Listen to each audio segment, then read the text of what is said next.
Voilà pour les titres ce soir. D'abord donc, cette situation à peine croyable au Lioran.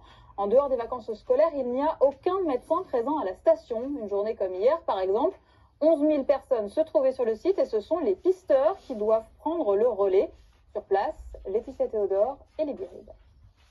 Au pied des pistes, le cabinet médical n'a pas rouvert depuis le 5 janvier.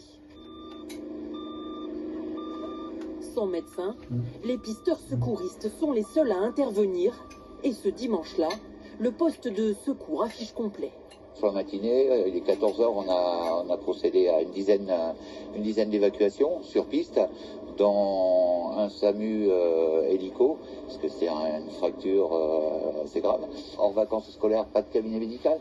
Donc c'est des week-ends qui sont un petit peu saturés, on est un petit peu saturé. Pour les patients, comme cette jeune fille et sa tante, c'est la stupéfaction. D'autant que les secouristes ne sont pas habilités à donner de quoi calmer la douleur. On va se déplacer en voiture aux urgences d'Aurillac. Nous, avec notre véhicule personnel, on est en mode, je sais pas comment on peut dire, minimum. Cette fillette est prise en charge par les pompiers.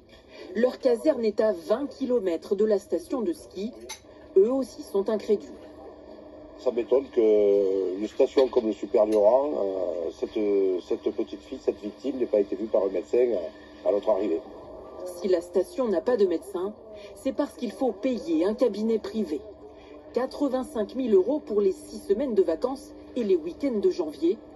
Une somme que les 3 communes concernées et le conseil départemental ne pouvaient plus assumer. Soit on trouve des prestataires moins chers, ce que l'on n'arrive pas à trouver, ou soit il faut travailler avec un nombre de jours moins conséquent. On préfère privilégier la présence des médecins sur la station, cœur de station, pour médicaliser le poste de secours, sur les périodes d'affluence comme le sont les 2 semaines de Noël et vont l'être les 4 semaines des vacances de février. Avec l'arrivée des premiers vacanciers dès ce week-end, le cabinet médical rouvrira jusqu'au 9 mars. La suite du ras-le-bol des buralistes, on vous en